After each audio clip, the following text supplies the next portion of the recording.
Hola y bienvenidos a esta última parte del iceberg de los trastornos mentales. A partir de aquí vamos a ver unos temas un poco más pesados, pero YouTube, advertencia, este video es meramente educativo y libre de inteligencia artificial. O sea, se voy a salir yo ahora en adelante en todo el video. Así que espero lo disfruten, pónganse cómodos, agárrense un snack porque este es el iceberg de los trastornos mentales. Insomnio familiar fatal. El insomnio familiar fatal es quizás uno de los trastornos mentales más peligrosos que existen.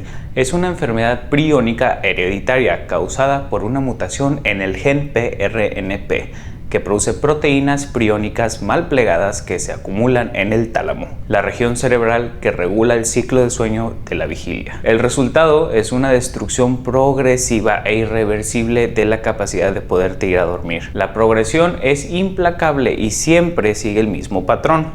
Primero, el insomnio progresivo empieza con ataques de pánico, luego con alucinaciones y ataques de pánico severos, que si no sabías, cuando tienes insomnio, sí, puedes empezar a ver alucinaciones. Tercero, incapacidad total para dormir con pérdida de peso dramática. Cuarto, demencia y muerte. El proceso dura alrededor de 7 a 36 meses desde el inicio de los síntomas. No hay excepciones conocidas. Todos aquí lamentablemente fallecen. Hay alrededor de 60 familias en el mundo a lo largo de la historia que han sido documentadas con esta enfermedad. La persona que porta esta enfermedad sabe desde la primera vez que se hace la prueba genética que algún día va a fallecer de estos síntomas. En mi opinión, es una de las enfermedades más brutales que he escuchado en mi vida. Delirio de Capgras.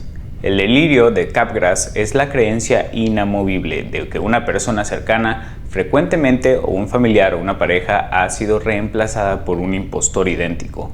La persona reconoce exactamente el aspecto de la persona familiar, sabe que se ve exactamente igual, pero está absolutamente convencida de que esa persona no es la misma. El mecanismo neurobiológico es fascinante, de hecho me llamó mucho la atención. Normalmente cuando reconocemos un rostro familiar se producen dos procesos a la misma vez en tu cerebro: el reconocimiento visual en la corteza temporal y una respuesta emocional de familiaridad generada por la amígdala. En el delirio de Capgras, el reconocimiento visual funciona perfectamente, pero la conexión con la respuesta emocional familiar está interrumpida.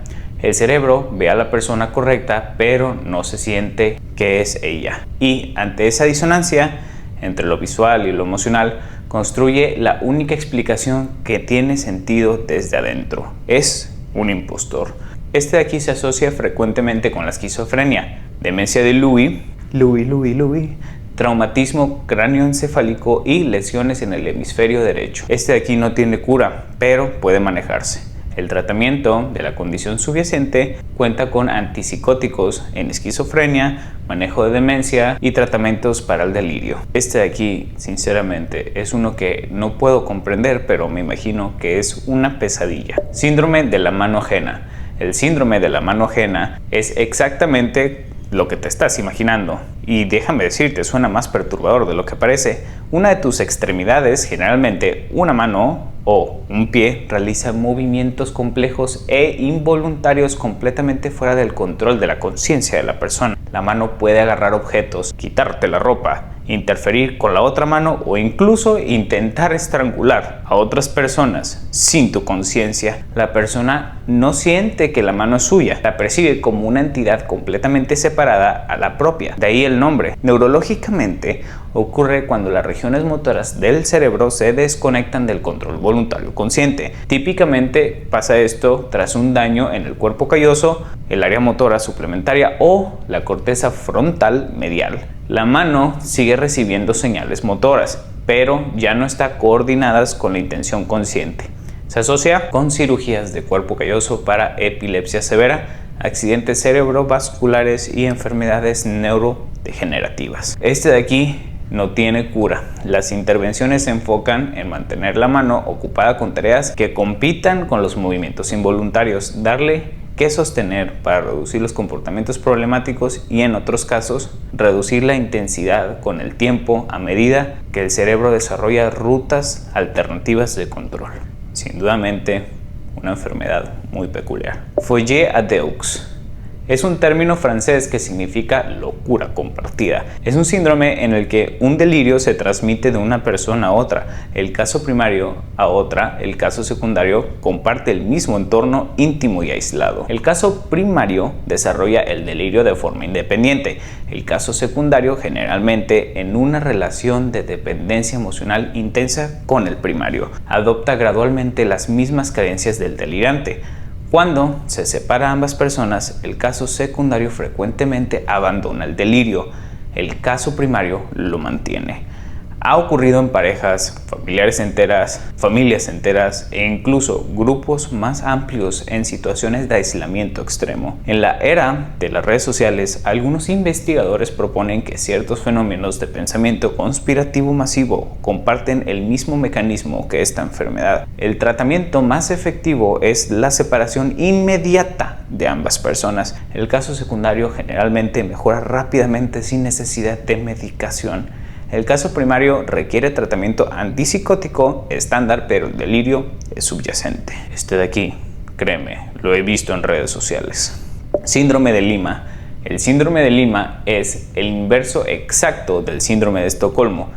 En lugar de que la víctima desarrolle empatía hacia el captor, es el captor quien desarrolla la empatía por la víctima. Puede causar afecto e incluso una protección hacia sus rehenes, hasta el punto de liberarlos voluntariamente. El nombre viene de la toma de la embajada japonesa de Lima, Perú, en 1996, donde los captores liberaron a la mayoría de los rehenes de forma espontánea durante los primeros días, aparentemente por el vínculo emocional que desarrollaron con ellos. El mecanismo involucra la activación del sistema de empatía ante la exposición prolongada e íntima con las víctimas. Al ser un fenómeno situacional y no trastorno formal tal cual, no requiere un tratamiento en sí. Sin embargo, el captor experimenta conflicto severo entre su objetivo original y el vínculo desarrollado con las víctimas. Somatoparafrenia. La somatoparafrenia es la negación delirante de la propiedad de una parte del propio cuerpo. La persona, generalmente tras un accidente cerebrovascular del hemisferio derecho, no solo puede mover el brazo izquierdo por la parálisis, sino que está absolutamente convencida de que ese brazo no le pertenece. Puede afirmar que es el brazo de su médico, de un familiar presente o de un extraño no conocido. No es una confusión tal cual, es una creencia delirante sobre la propiedad corporal que persiste incluso cuando se le muestra evidencia directa de que su brazo está unido a su cuerpo. Neurológicamente involucra daño en la región parietal del hemisferio derecho, que integran la información propioceptiva, visual y táctil para construir el esquema corporal. No tiene un tratamiento específico establecido. La recuperación depende de la neuroplasticidad y la rehabilitación de las áreas dañadas. Sin dudamente, una enfermedad muy aterradora. Complejo de Edipo.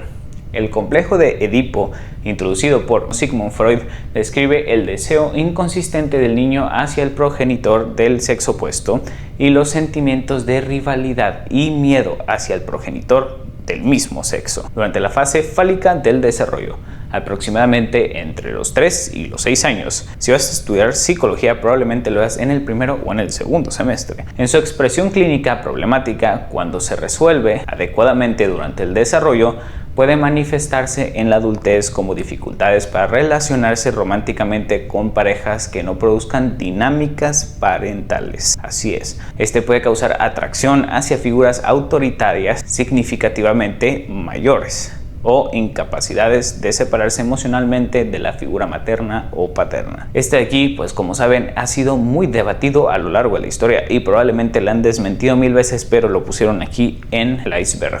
Este aquí tiene cura. Déjame decirte, la psicoterapia psicodinámica o el psicoanálisis trabajan específicamente estos patrones relacionados a la expresión en la vida adulta.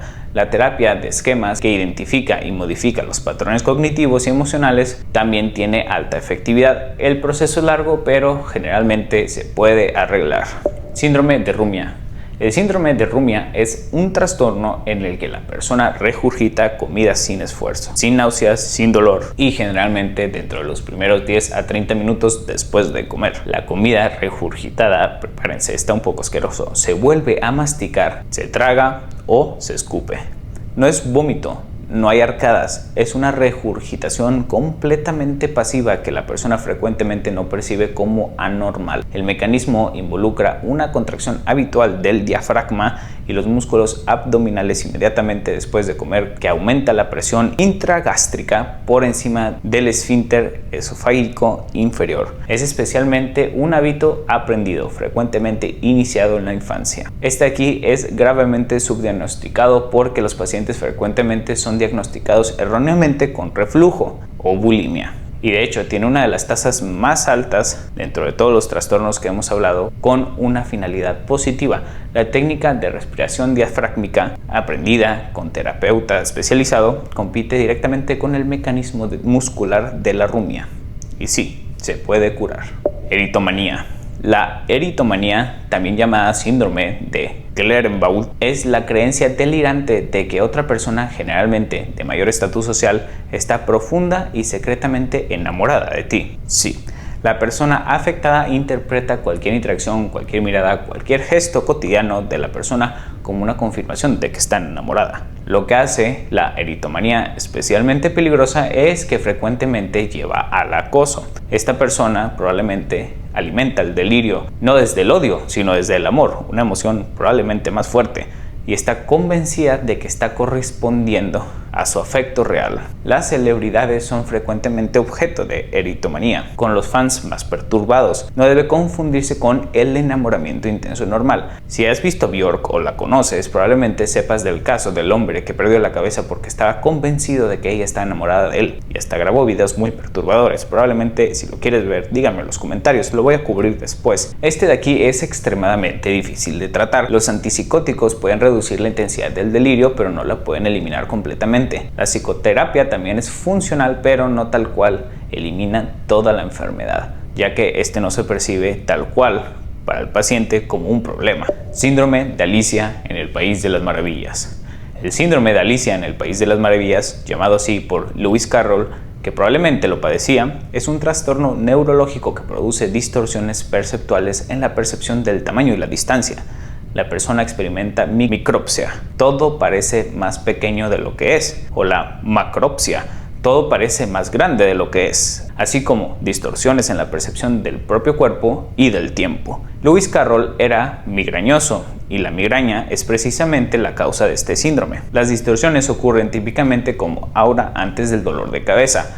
También se asocia con la epilepsia del lóbulo temporal, encefalitis por virus y en algunos casos con uso de alucinógenos. El mecanismo involucra alteraciones en la corteza occipital y parietal que procesan el tamaño, la distancia y la perspectiva espacial. No son alucinaciones tal cual. La persona sabe que lo percibe de manera errónea, lo que lo hace una experiencia tan desconcertante como aterradora a la misma vez. El tratamiento está dirigido a la causa subyacente. En migrañosos, el manejo profiláctico de la migraña reduce frecuentemente estos episodios. Síndrome de Anton-Babinski. El síndrome de Anton-Babinski es la negación de la propia ceguera. La persona ha perdido completamente la visión por daño de la corteza visual occipital, pero está absolutamente convencida de que puede ver. No simula, no echa mentiras, genuinamente cree que puede ver. Y cuando choca con objetos o no puede describir lo que tiene enfrente, confabula explicaciones completamente convincentes de que sí puede ver. El mecanismo es una desconexión entre el daño en la corteza visual y el sistema de monitoreo de conciencia. El cerebro simplemente no recibe la señal de que la visión se ha perdido y, en ausencia de esta información contraria, asume que todo está normal. Síndrome de Charles Bonnet. El síndrome de Charles Bonnet produce alucinaciones visuales complejas, vívidas y frecuentemente elaboradas en personas con deterioro visual severo, que tienen plena conciencia de lo que ven no es real. Las alucinaciones pueden incluir personas, animales, paisajes, patrones geométricos o figuras diminutas, y pueden durar desde segundos hasta horas. El mecanismo es la deaferenización sensorial. Cuando la corteza visual deja de recibir información visual real por deterioro de la retina o el nervio óptico, comienza a generar su propia actividad espontánea, que se experimenta como la visión. El cerebro llenado en el vacío sensorial con imágenes propias, especialmente prevalentes en adultos mayores y degeneración muscular, causa que las personas afectadas frecuentemente no reporten las alucinaciones por miedo a ser diagnosticadas con demencia o psicosis. Paramnesia reduplicativa. Es la creencia de que un lugar, generalmente el hospital donde está siendo atendido, ha sido duplicado o reemplazado por una copia idéntica ubicada en otro lugar. ¿Te suena familiar? El paciente puede insistir en que el hospital donde está no es un hospital real, sino una réplica construida en otra ciudad. A pesar de toda la evidencia contraria, el mecanismo involucra una desconexión entre el reconocimiento visual del lugar y la respuesta emocional familiar esperada, como habíamos escuchado anteriormente.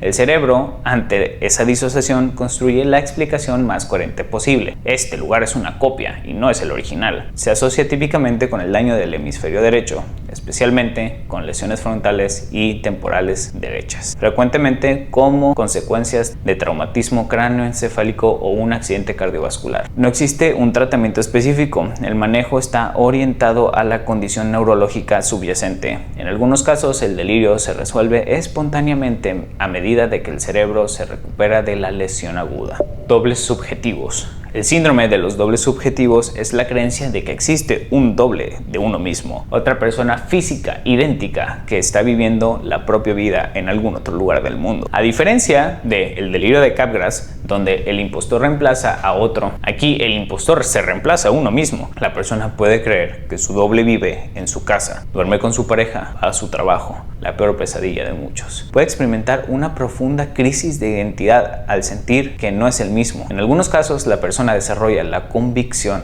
de que debe encontrar y confrontar a su doble. Este aquí se asocia con la esquizofrenia, con la manía severa y lesiones cerebrales en la región de procesamiento de la identidad. El tratamiento de antipsicóticos puede reducir la intensidad del delirio. La psicoterapia, que trabaja la identidad y el sentido del yo, puede ser útil en casos muy severos.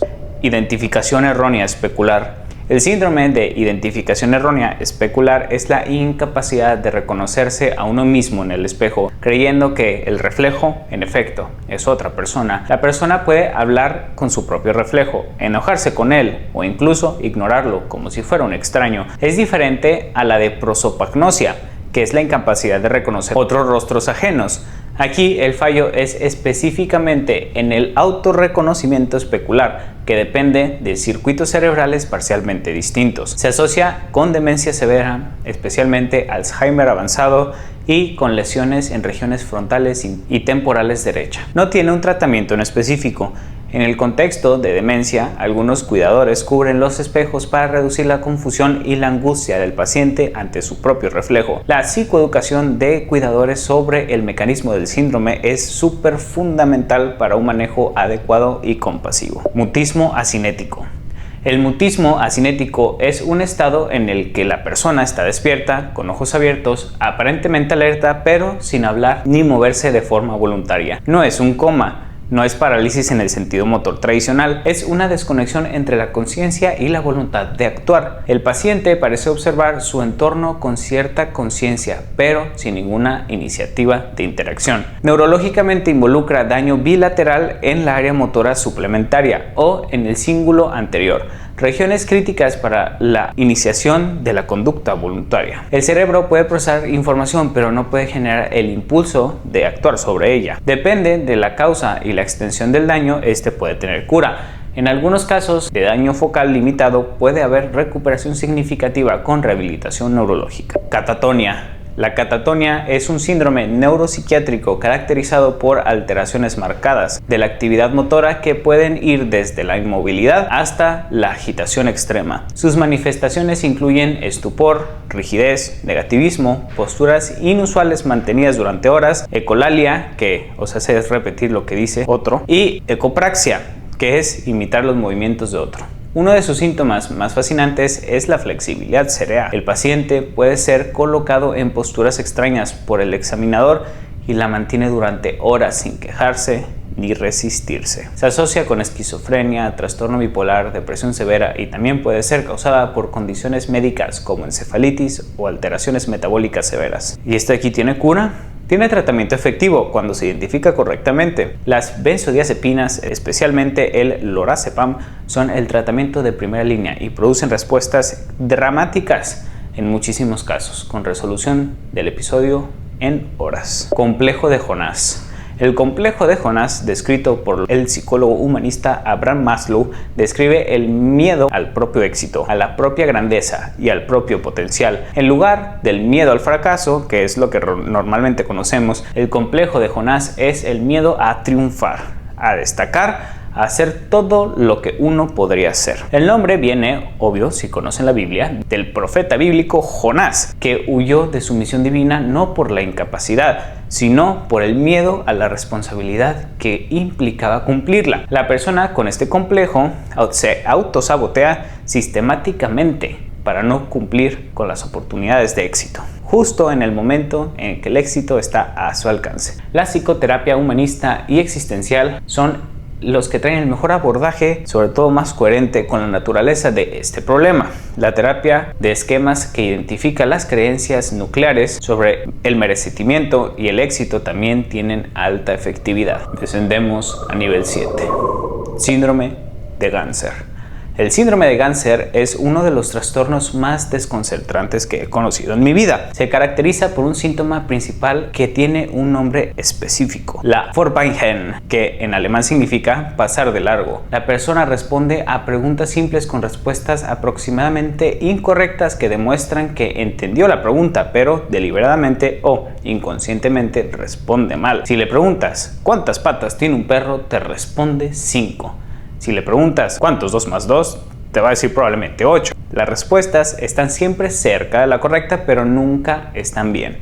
Y la persona no parece estar bromeando. De hecho, parece que está en lo correcto.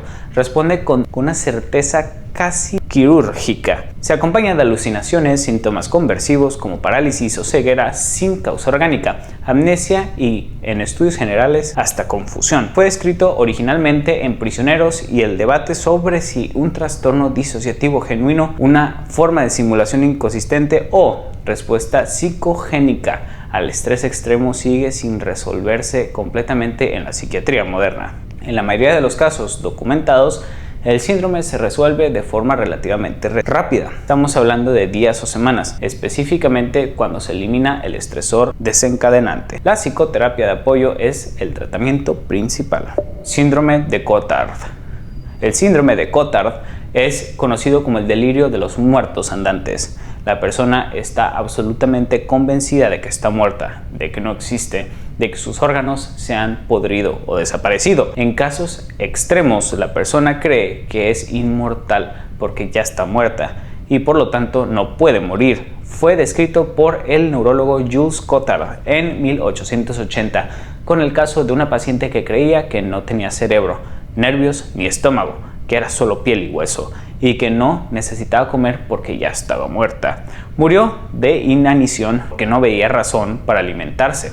El mecanismo neurológico involucra una desconexión generalizada entre el procesamiento de la percepción y la respuesta emocional de familiaridad y presencia vital. Si el delirio de Capgras es una desconexión aplicada del reconocimiento de otras, el síndrome de Cotard es esa misma desconexión pero aplicada al reconocimiento de la propia existencia. Estudios de neuroimagen en pacientes con el Cotard muestran reducción dramática de actividad metabólica cerebral, patrones similares a los estados de la anestesia general. El cerebro de estas personas en cierto sentido funcionan como si estuvieran casi apagados. Se asocia con depresión psicótica severa, esquizofrenia, trastorno bipolar, traumatismo cráneoencefálico y en casos raros con infecciones neurológicas como encefalitis. Con tratamiento adecuado, muchos casos muestran remisión significativa. La terapia electroconvulsiva tiene mayor tasa de respuestas documentadas, especialmente cuando el síndrome de Cotard se asocia con depresión psicótica severa. Los antipsicóticos combinados con antidepresivos son el tratamiento farmacológico estándar. El mayor riesgo en el periodo sin tratamiento es precisamente el que mató a la paciente original de Cotard: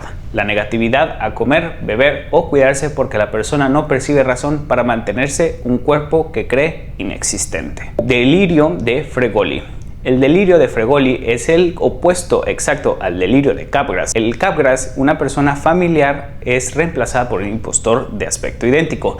En el Fregoli, diferentes personas desconocidas son reconocidas como la misma persona familiar disfrazada. La persona puede ver a su perseguidor, que generalmente es alguien conocido, en el rostro de un extraño en el autobús, en el cajero del supermercado, en el médico que te atiende. Cada persona diferente es en realidad la misma persona, cambiando de apariencia para seguirla y acecharla. El nombre viene del actor italiano Leopoldo Fregoli, famoso a principios del siglo XX por su habilidad para transformarse en múltiples personas durante sus actuaciones. La amígdala señala familiaridad donde no lo hay, y el cerebro construye la narrativa más coherente disponible. Es la misma persona disfrazada. Se asocia predominantemente con esquizofrenia paranoide y con lesiones en el hemisferio derecho. El tratamiento antipsicótico puede reducir significativamente la intensidad del delirio. La clozapina ha mostrado eficacia en casos resistentes a otros antipsicóticos. Síndrome de Munchausen.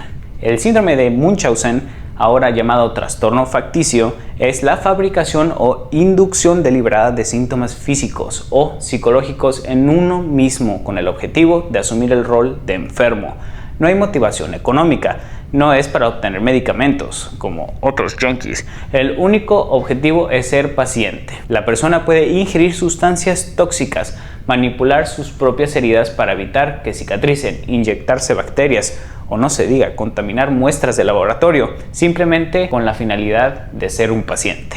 Muchas de estas personas tienen conocimiento médico que usan para hacer sus historias más convincentes. El nombre viene de Baron de Munchausen, personaje literario del siglo XVIII famoso por sus relatos fantásticos e inverosímiles. El mecanismo psicológico subyacente frecuentemente involucra necesidad profunda de atención y cuidado, historia de trauma o negligencia en la familia, y una identidad construida alrededor del rol de enfermo que proporciona estructura, atención y significado que las personas no pueden obtener de otra manera. Es extremadamente difícil de tratar porque la persona raramente admite la fabricación de los síntomas, y cuando es confrontada generalmente abandona ese centro médico para comenzar en otro.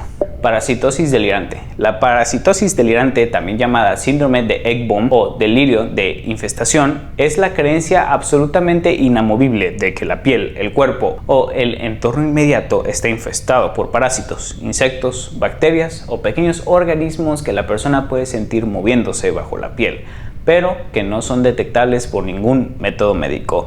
La sensación es completamente real para quien lo experimenta. La persona puede sentir el movimiento, el picor, las mordidas. Puede presentarse a urgencias con muestras de lo que le considera prueba de la infestación. Este aquí es peligroso porque las personas suelen hacerse daño para intentar extraer los parásitos de la propia piel, con cuchillos o cualquier instrumento disponible. Se asocia con esquizofrenia, depresión psicótica, demencia, y también puede ser inducida por la cocaína y metanfetamina, que producen formicación, la sensación de insectos bajo la piel, como efecto directo de la sustancia. La risperidona y la olanzapina son los antipsicóticos con mayor evidencia en este trastorno en específico. Síndrome de Jerusalén. El síndrome de Jerusalén es un fenómeno psicótico agudo desencadenado específicamente por la visita de la ciudad de Jerusalén, sin historia psiquiátrica previa necesaria. Aunque los casos son severos, generalmente tienen vulnerabilidad psiquiátrica subyacente. La persona experimenta un episodio de psicosis religiosa aguda, se convence de ser un personaje bíblico o profético con una misión completamente divina. Comienza a usar vestimentas blancas, a declamar sermones en lugares públicos y puede llegar al hospital psiquiátrico de la ciudad completamente inmerso en la identidad delirante. Y ahora, ahí va un dato que te va a quebrar la cabeza. El hospital psiquiátrico de Jerusalén admite entre 50 y 100 casos de este síndrome al año, predominantemente turistas protestantes de países anglosajones. La ciudad tiene una carga simbólica religiosa tan masiva que personas con cierta vulnerabilidad pueden actuar como detonantes de una ruptura psicótica que nunca hubiera ocurrido si no hubieran ido ahí. En la mayoría de los casos, el episodio se resuelve completamente al abandonar la ciudad, sin necesidad de medicación y sin recurrencia posterior, como si Jerusalén misma fuera el factor desencadenante y alejarse de ella es el tratamiento. Complejo de Mesías. Continuamos con Jesús. El complejo de Mesías, diferente del delirio de grandiosidad general, es la creencia específica de ser el Mesías, el Hijo de Dios, o una figura salvífica con una misión divina de salvar a la humanidad. La persona no solo cree que es importante o especial, cree que es literalmente el ser más importante que ha existido, con poderes y conocimientos que nadie más posee y con una misión por cumplir. Se distingue de las creencias religiosas intensas en el que el complejo del Mesías implica la identidad personal con una figura salvífica, no la devoción de ella.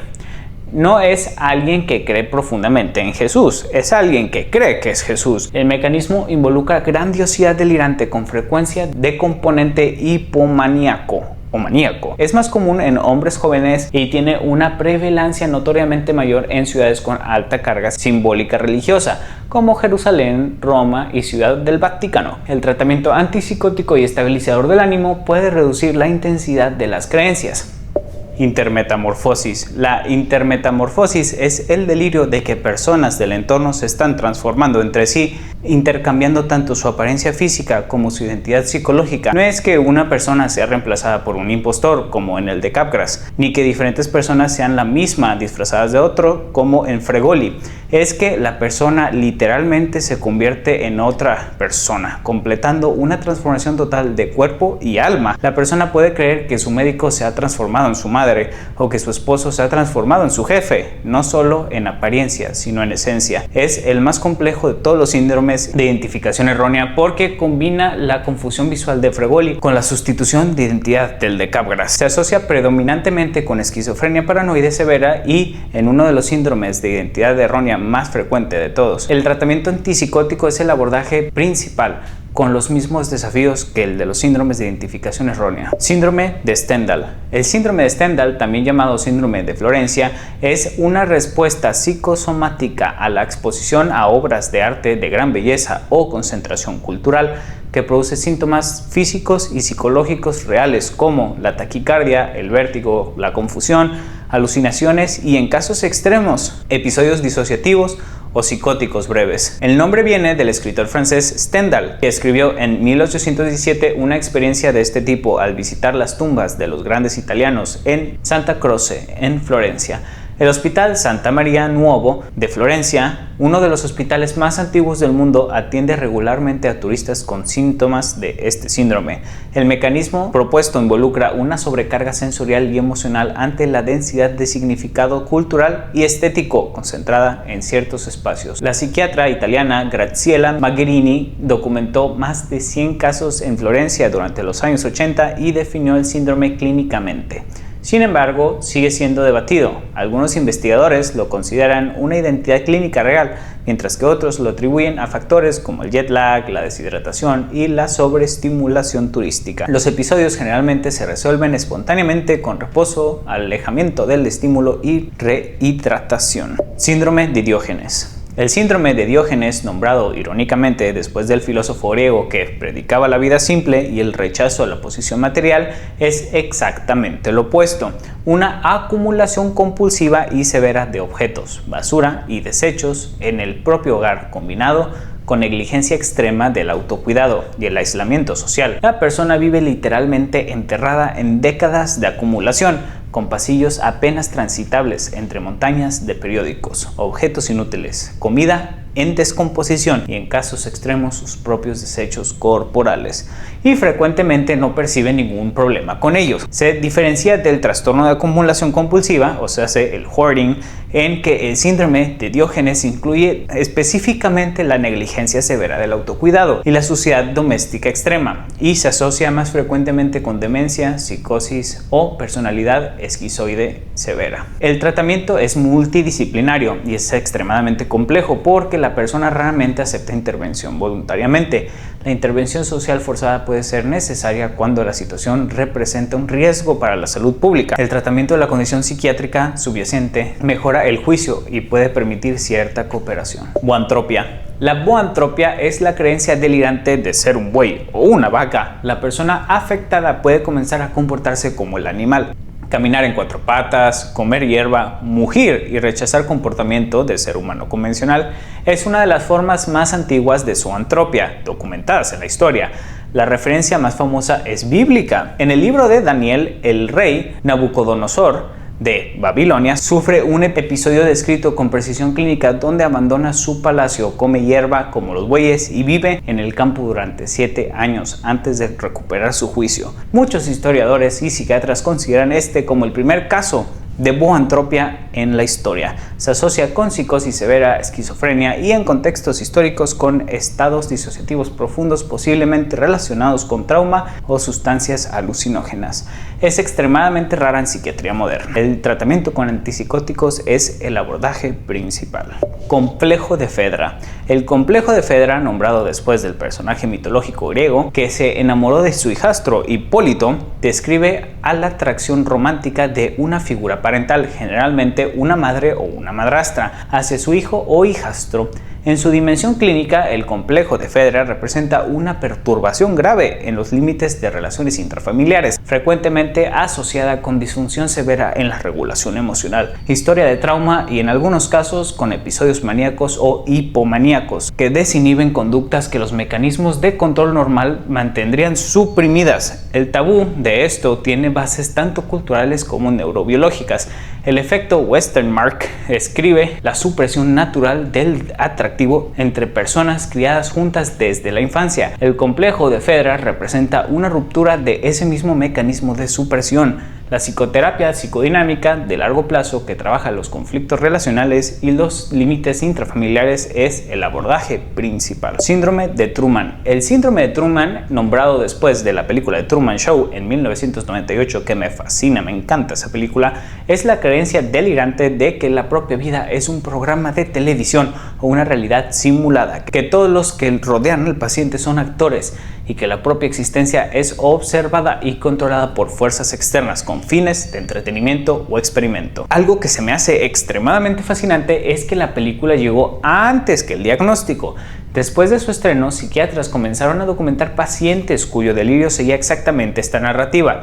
La cultura popular había provisto un marco narrativo perfecto para un tipo de experiencia psicótica que probablemente antes no tenía un nombre en específico. En la era de redes sociales, donde la vida de muchas personas están efectivamente documentadas y observadas públicamente, la frontera entre el síndrome de Truman como el delirio y como metáfora de la existencia contemporánea se vuelven filosóficamente interesantes. Este se asocia con la esquizofrenia paranoide, trastorno delirante y, en algunos casos, con episodios disociativos severos. El tratamiento con antipsicótico puede reducir la intensidad del delirio. Licantropía clínica. La licantropía clínica es la creencia delirante de que uno puede transformarse o se ha transformado en un animal, generalmente en un lobo, aunque también se documentan casos de perros, gatos, serpientes, abejas y otros animales. Sí, te suena familiar o no, Terian, la persona puede adoptar comportamiento del animal, moverse como él, producir sonidos y en casos extremos intentar atacar a otros como si fuera un animal. Es el origen neuropsiquiátrico de la leyenda del hombre lobo. Durante siglos, casos de licanotropia fueron interpretados en términos de posesión sobrenatural, brujería o pactos demoníacos, lo que los exorcistas y los tribunales de la Inquisición enfrentaron en muchos de estos casos, con alta probabilidad de esquizofrenia severa o psicosis de la etiología, sin tratamiento disponible en esa época. Se asocia con esquizofrenia, trastorno bipolar con características psicóticas, depresión psicótica y en algunos casos con abuso de sustancias alucinógenas. Hay menos de 100 casos bien documentados en la literatura psiquiátrica moderna. El tratamiento con antipsicóticos es el abordaje principal y puede producir remisión completa de las carencias de transformación. Y bajamos al último nivel. A partir de ahora vamos a hablar de temas más serios y me voy a tener que autocensurar. Autofagia psicogénica. La autofagia psicogénica es el impulso compulsivo e irresistible de consumir partes del cuerpo propio. No se trata de morderse las uñas ni de pellizcarse la piel. Hablamos de la ingesta deliberadamente del tejido propio, piel, cabello, sangre y en casos extremos, tejido muscular o partes de extremidades. Se distingue de la auto en que el objetivo no es el dolor ni la regulación emocional a través del daño físico, sino de la ingesta en sí misma. El mecanismo psicológico varía según el caso. En algunos hay componentes obsesivo-compulsivo, en otros componentes psicóticos donde la persona desarrolla creencias delirantes sobre la necesidad de consumirse a uno mismo, y en otros hay disociación severa donde la persona literalmente no se da cuenta de lo que está haciendo. Las consecuencias médicas pueden ser brutales: infecciones severas, daño gastrointestinal y, en casos extremos, pérdida funcional de las partes de las extremidades. Es un trastorno que existe en intersección con el TOC, la psicosis y los trastornos disociativos, sin encajar perfectamente en ninguna categoría diagnosticada establecida. No existe un protocolo de tratamiento establecido, dado al número extraordinariamente reducido de casos documentados. Síndrome de Rayfield. El síndrome de Rayfield, también conocido como síndrome de identidad de especie vampírica, es la identificación psicológica profunda y la creencia de ser un vampiro, no en el sentido fantástico de la inmortalidad o los poderes sobrenaturales, sino en la necesidad compulsiva de consumir sangre humana para la energía vital del propio bienestar físico y psicológico del paciente. La persona con este síndrome describe síntomas físicos reales cuando no consumen sangre: debilidad, fatiga severa, sensación de vacío y deterioro del estado de ánimo, y alivio genuino cuando lo vuelven a hacer. Hay una comunidad documentada de personas que practican el vampirismo consensual, consumo de sangre de donantes voluntarios, y que reportan que esta práctica es necesaria para su funcionamiento normal. El debate clínico es el siguiente: ¿es una identidad alternativa que no causa daño cuando se practica entre adultos consintientes o es un delirio somático? La psiquiatría no tiene una respuesta definitiva y los casos documentados son suficientemente escasos como para ser una evidencia factual. Los riesgos médicos son reales independientemente de la naturaleza psicológica: transmisión de enfermedades infecciosas, daño a los donantes y, en caso del consumo no consensual, riesgo legal y penal severo. No existe un tratamiento establecido. Síndrome de Kluver-Bucy. El síndrome de Kluver-Bucy es el resultado de la destrucción bilateral de la amígdala y las regiones temporales mediales del cerebro, y lo que produce es una de las transformaciones de la personalidad más dramáticas y perturbadoras que se conoce en la psiquiatría. Fue descrito originalmente en monos Reus después de la lobectomía temporal bilateral en los años 30. Los animales previamente normales desarrollaron un conjunto de síntomas que redefinió la compresión del lóbulo temporal: hiperoralidad, la compulsión de explorar todos los objetos con la boca, incluyendo objetos completamente inapropiados; hipersexualidad indiscriminada, sin consideración de especie, género ni contexto social; placidez extrema con pérdida de las respuestas normales de miedo, agresión y agnosia visual, la incapacidad de reconocer objetos a pesar de verlos. En humanos ocurren tras encefalitis herpética, que destruye los lóbulos temporales, traumatismo cráneoencefálico severo, enfermedades de Pick y otras demencias frontorotemporales. La amígdala, cuya destrucción causa este síndrome, es precisamente la estructura que regula el miedo, la agresión y la evaluación de amenazas y la respuesta emocional de los estímulos sociales. Sin amígdala funcional, el mundo se vuelve un lugar sin peligro, sin límites sociales y sin significado emocional diferenciado. Este de aquí no tiene cura. Complejo de mártir. El complejo de mártir es una forma clínicamente significativa. Va mucho más allá del sacrificio ocasional o la generosidad. Es un patrón psicológico profundo en el que la persona construye su identidad completamente alrededor del sufrimiento propio, el sacrificio por otros y la victimización, y necesita mantener ese sufrimiento activamente porque sin él no tiene sentido del yo. La persona con complejo de mártir clínico no solo acepta el sufrimiento, lo busca, lo provoca y lo mantiene. Sabotea activamente las situaciones donde podría dejar de sufrir porque el sufrimiento es el núcleo de su identidad y de su valor percibido en las relaciones. El sacrificio es la moneda con la que compra el amor, atención y significado. Las consecuencias relacionadas son devastadoras. La culpa se usa como una herramienta de control, el sufrimiento se exhibe para generar deuda emocional y cualquier intento de los seres queridos de mejorar la situación es inconscientemente saboteada para mantener el rol de víctima intacto. Neuropsicológicamente hay patrones de identidad construidos alrededor de la victimización que se superponen con trastornos de personalidad dependiente, masoquista y límite. Hay evidencia que el sufrimiento crónico autoprovocado activa circuitos de recompensa de formas que hacen patrones de repetición. La psicoterapia psicodinámica, que trabaja la identidad subyacente y los valores de esquemas, son el abordaje principal. La terapia de esquemas específicamente trabaja el esquema de autosacrificio y la creencia nuclear del sufrimiento propio es la única válida para obtener amor. Este aquí es muy difícil de tratar. Dismorfobia de integridad corporal. La Body Integrity Identity Disorder, o BID, Es quizás el trastorno de esta lista que más profundamente desafía las intuiciones médicas y éticas convencionales. La persona experimenta un deseo intenso, persistente y egosintónico de amputar una extremidad sana, de quedar paralizada o de perder la función de alguna parte del cuerpo que percibe como ajena a su identidad corporal verdadera. La persona no quiere hacerse daño, quiere ser quien siente que verdaderamente es. La extremidad sana, el brazo funcional, la pierna, se siente como algo que no pertenece al propio cuerpo, como un elemento extraño que impide ser auténticamente uno mismo. El debate ético sobre si la amputación de extremidades sanas podría ser un tratamiento legítimo como la cirugía de reasignación de género. Neurobiológicamente hay evidencia de que hay anomalías en la corteza parietal superior derecha, la región que construye el esquema corporal y la sensación de la propiedad de las partes del cuerpo. Estudios de neuroimagen muestran que la extremidad deseada para amputar tiene menor representación cortical, como si el cerebro genuinamente no la incluyera en su propio mapa del cuerpo propio. Este de aquí no tiene cura ni tratamiento establecido, debido a los pequeños casos que existen en el mundo. Antropofobia. La antropofobia, en su forma más severa y clínicamente significativa, va mucho más allá de la timidez o la ansiedad social. Es un miedo intenso, paralizante y generalizado a todas las personas, no a situaciones sociales específicas, sino a la presencia humana en sí. La persona con esta enfermedad severa no solo evita eventos sociales, evita cualquier contacto con seres humanos, incluyendo figuras en televisión, voces humanas y, en algunos casos mucho más extremos, fotografías de personas. El mundo humano es, en su totalidad, una fuente de terror insoportable. Se diferencia de la fobia social y del trastorno de ansiedad social en su generalización absoluta. No hay contexto seguro con otras personas. No hay personas de confianza que sean la excepción.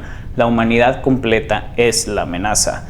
En sus formas más severas produce un aislamiento tan completo que la persona no puede acceder a ningún sistema de ayuda, porque todos los sistemas de ayuda obviamente involucran a un humano. Folie en familia. La folie en familia es la extensión de folie à deux a una familia completa. No dos personas compartiendo un delirio, sino un núcleo familiar interno, sino un núcleo familiar entero. Padres, hijos, a veces hasta abuelos, todos compartiendo el mismo delirio. El caso primario, generalmente una figura de autoridad parental, desarrolla el delirio. El aislamiento social de la familia, voluntario o forzado, elimina las voces externas que podrían cuestionar las creencias. Los hijos, especialmente si son pequeños cuando el delirio comienza, no tienen marco de referencia alternativo y adoptan el sistema delirante como realidad. Con el tiempo, la familia construye un mundo completamente coherente hacia adentro, con su propia lógica, sus propias reglas, su propio lenguaje, que puede ser completamente invisible desde afuera durante años o décadas. Casos documentados incluyen familias que vivían en aislamiento rural, convencidas de persecución gubernamental, familias con sistemas de creencias mesiánicas completos y familias donde el delirio somático compartido llevó a todos los miembros a rechazar tratamiento médico ante enfermedades tratables. La separación de los familiares y miembros cercanos es el primer paso terapéutico, como en folie à deux. Los casos secundarios, los hijos especialmente frecuentemente mejoran significativamente una vez expuestos a la realidad externa alternativa. Síndrome de Munchausen por poderes. El síndrome de Munchausen por poderes, ahora llamado trastorno facticio impuesto sobre otro, es quizás el trastorno de esta lista con las consecuencias más devastadoras para una persona que no es el paciente, porque el paciente no es quien sufre el trastorno, el paciente es quien lo impone sobre otros. Generalmente es una madre, aunque puede ser cualquier cuidador, que fabrica, induce o exagera síntomas de enfermedad en su hijo, generalmente un niño pequeño, con el objetivo de asumir el rol de madre de un niño gravemente enfermo. La criatura es sometida a procedimientos médicos innecesarios, medicamentos dañinos, hospitalización repetitivas y a veces intervención quirúrgica completamente injustificada, mientras la madre es percibida por el personal médico y la comunidad como una figura heroica de dedicación y amor maternal. El niño puede ser envenenado sutilmente para inducir síntomas, puede tener sus heridas reabiertas para impedir la cicatrización, puede recibir sustancias que alteran sus análisis de laboratorio y mientras el sistema médico busca enfermedad inexistente, la causa real del sufrimiento está al lado de su cama, sosteniendo al niño de su mano. Llegamos al final del iceberg. Espero y lo hayan disfrutado. Como pudieron ver, los últimos videos no salía yo, pero han estado desmonetizando a muchísima gente aquí en YouTube y yo voy a monetizar en un par de días. Así que les puedo pedir de todo corazón si le pueden dar like y suscribir para compartir este video, los amaría con locura. Espero que lo hayas disfrutado y si tienes alguno de estos síntomas o alguna de estas enfermedades, te entiendo, yo tengo muchísimos de los primeros. Tengo alrededor de unos 3 síntomas ahí por ahí que otro. Mi esposa también tiene TDA, tiene TDAH, yo también. Pero déjame decirte, atiéndete, es lo más importante, ir al psicólogo. En internet no te puedes atender. Así que gracias de nuevo por ver el video, te amo con locura, espero y lo hayas disfrutado y nos vemos mañana en el siguiente.